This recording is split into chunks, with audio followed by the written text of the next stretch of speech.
નમસ્કાર દર્શક મિત્રો, DD10 ન્યૂઝમાં આપનું હાર્દિક સ્વાગત છે। હું છું બોની પ્રિન્સ અને હવે જોઈએ આજના મુખ્ય સમાચાર।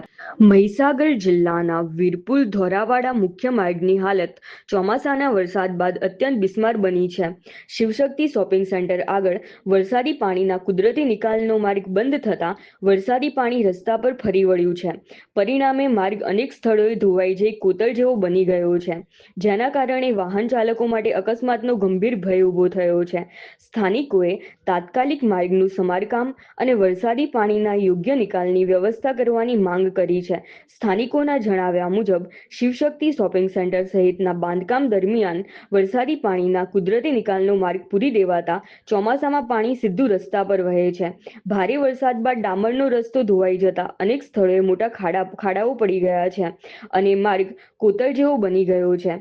વીરપુર ધોરાવાડા સાઠબા મુખ્ય માર્ગ વિસ્તારના ઉદ્યોગો, પેટ્રોલ પંપ, શાળાઓ, પાણી પુરવઠા કચેરી અને સરકારી ગોડાઉન માટે મહત્વનો માર્ગ છે। ઉપરાંત ગ્રામ્ય વિસ્તારના વિદ્યાર્થીઓ, ખેડૂતો અને ખાતર બિયારણની ખરીદી માટે વીરપુર આવતા લોકોને પણ ભારે મુશ્કેલીનો સામનો કરવો પડી રહ્યો છે। રસ્તાની હાલત એટલી ખરાબ બની ગઈ છે કે વાહન ચાલકોને જીવના જોખમે વાહન પસાર કરવાની ફરજ પડી રહી છે। સ્થાનિકોએ તંત્ર સામે સવાલ ઉઠાવતા જણાવ્યું છે કે કોઈ ગંભીર અકસ્માત સર્જાય તે પહેલા માર્ગનું સમારકામ અને વરસાદી પાણીના નિકાલની કાયમી વ્યવસ્થા કરવામાં આવે। રિપોર્ટર નાથુસિંહ પરમાર, મહીસાગર।